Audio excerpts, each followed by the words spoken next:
Now, they're trying to blame President Trump today, and I want to tell you how short-sighted and ridiculous that is. It is pathetic. The people that are running out saying, it's Trump's fault. No, that is a lazy, pathetic, wimpy, easy mindset.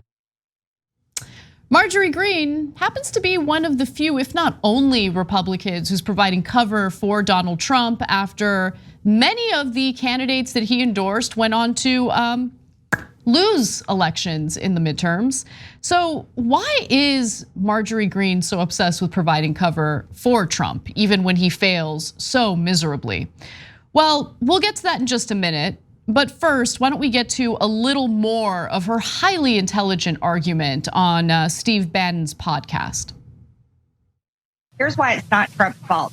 Trump has been being politically persecuted for the past 2 years now, ever since January 6th. He went out and did 30 Save America rallies all over the country. He endorsed something like 285 candidates. He held over 50 fundraisers, helped raise over $350 million for all these public taxation. President Trump isn't the problem. President Trump is doing everything he can to help Republicans across this country and help Republicans win while he is being politically persecuted worse than any human being in our country's history. That's the real truth. People that want to blame Trump, they are lazy, and that's the problem. We have to do the real work, fix our issues in our party, to fix issues in our state elections and all over the country. We have to wrap up those issues instead of blaming one man. So I'm not going to have that today. More persecuted than any figure in American history? People have been assassinated.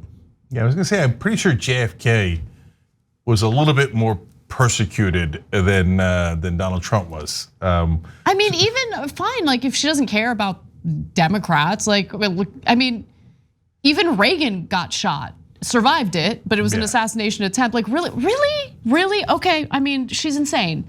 There's a reason why she's providing cover, though, and it's because. By the way, I'm sorry, but we got to mention Martin Luther King, not just because he got assassinated. I was going to. Yeah. Oh, I'm sorry. No, it's okay. I'm sorry that I cut you off. But that guy, I mean, they threatened to murder him and lynch him and hang him and firebomb his house and kill his family over and over and over again, hundreds of times. The courage of Martin Luther King is indescribable. Absolutely. Meanwhile, Trump has 30% of the country fluffing him 24/7.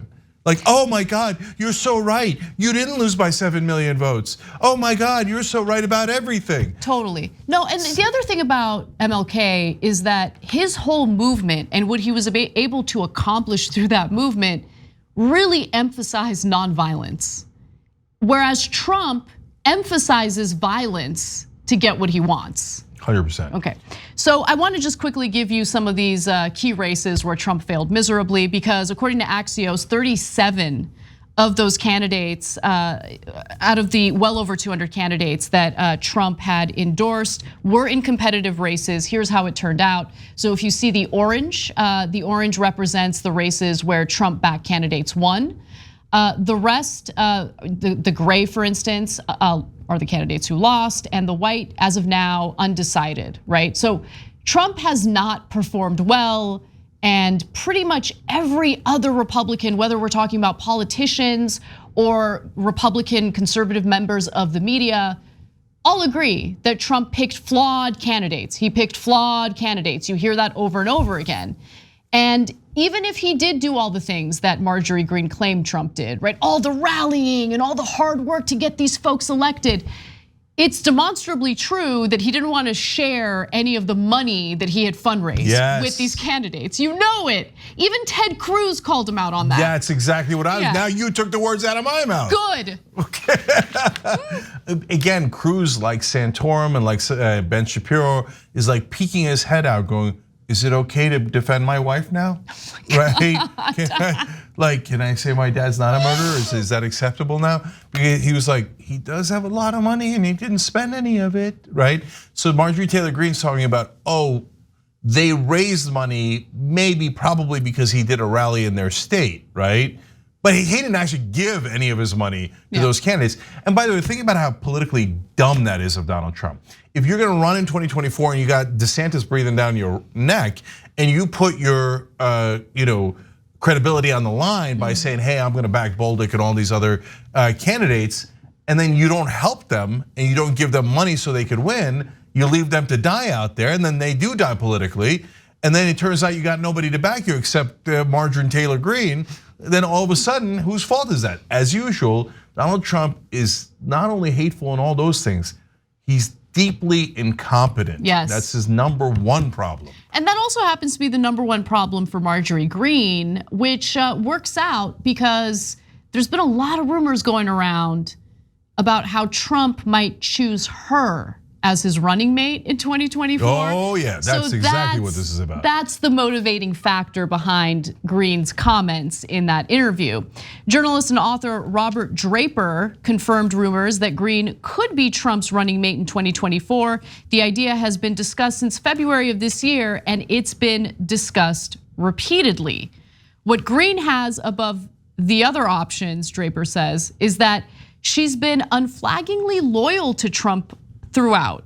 What is Trump concerned about most of all is in a VP after Mike Pence is loyalty, right? He felt that Pence wasn't loyal enough because he wasn't willing to completely dismantle our democracy to do Trump a favor by overturning the election. He knows, meaning Trump knows, that he needs someone to fight for him to overturn a presidential election.